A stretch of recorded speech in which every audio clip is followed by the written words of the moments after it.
Bismillahirrahmanirrahim. Əziz müsəlmanlar, bir qədər əvvəl mənə Yaşar Qurbanovun bir videosunu atdılar. O videoda iddia edir ki, güya mən onun valideynlərini zinada ittiham etmişəm. Təbii ki, bu ağ yalandır, əsassız bir böhtandır. Lakin onun bu hərəkəti məni vadar edir ki, 2005-ci ildə baş vermiş hadisəni danışım, hamınız biləsiniz. Demək, 2005-ci ildə Qamət Süleymanovun göstərişi ilə Yaşar Qurbanov və bir başqa tələbə məqalə hazırlayır. O tələbənin adını niyə çəkmirəm? Çünki o hadisədən sonra o peşman olub və hətta xəbər göndərib ki, məni aldadıblar, tora salıblar, mən istəməmişəm bunu eləmək. Ona görə onun adını çəkməyə məsləhət bilmirəm. Lakin bu məqaləni hazırlayırlar və bu məqaləni Yaşar Qurbanov internet vasitəsilə hər tərəfə yayır. Qamət Süleymanovun göstərişi ilə də yüzlərlə kağıza çap edilərək cümə günü Əbu Bakr məscidində bu vərəqlər paylanılır. Və bu vərəqləri paylayarkən Mədinə tələbələri hamısı o vaxt cümədə olur. Bunu deyirəm ki, yəni şahidlər var. Onlar şahid idilər. Bunu görürdülər, bilirdilər və Qamətin qorxusundan susurdular, cavab verməyə qorxurdular. Qorxurdular desinlər ki, bu yalandır. Əlixanın anasına bu cür dil uzatmaq kişiyə yaraşan hərəkət deyil. Həmçinin bu yüzlərlə vərəqi məsciddə cümə günü paylayan, azan verən Hikmət və Rasim, bunlar da şahiddirlər. Bu vərəqlərin paylanılmasına şahiddirlər. Eləcə də cümə günü, cümə namazına gələn və bu vərəqləri özlərinə verilən yüzlərlə dindaşlarımız bu həqiqətə şahiddir və bu bir ittiham deyil, bu faktlı həqiqətdir. O vaxtdan bu vaxta qədər mən o vərəqləri saxlamışam. Diqqət edin, məqalənin üzərinə nə yazılıb?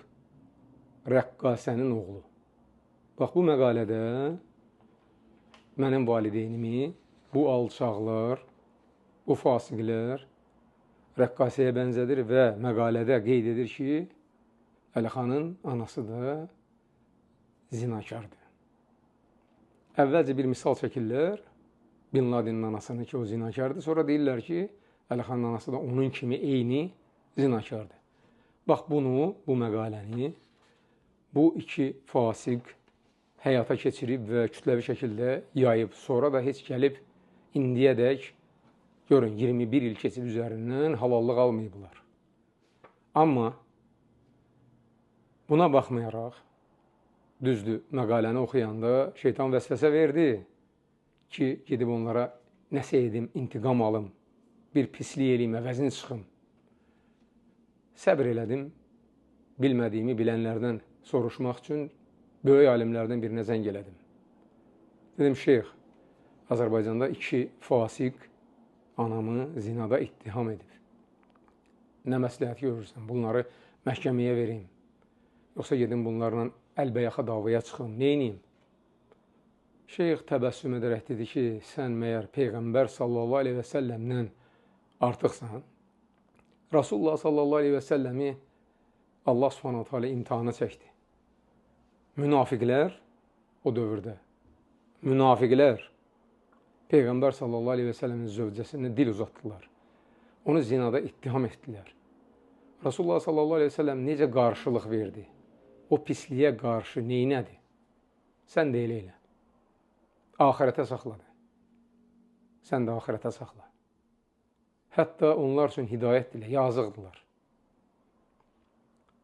O alimin nəsiyyətinə qulaq asdım. Allah şahiddir və Azərbaycanda olan din qardaşlarımızın hamısı şahiddir ki, mən bu pisliyin əvəzini çıxmamışam. Nə məhkəməyə verməmişim onları, nə başqa bir pislik eləməmişim. Əlhəmdülillah. İndi də həmçinin onlar üçün Allahdan hidayət diləyirəm, Allah onlara hidayət versin. yazıqdılar. Tövbə eləməyi, bu iki fasiqə tövbə eləyib həqiqi müsəlman, mömin sifəti ilə bu dünyadan köçməyi Allah onlara nəsib etsin. Yazıqdılar, heç olmasa son anında, ömürlərinin sonunda tövbə edib bu dünyadan adam kimi köçüb getsinlər.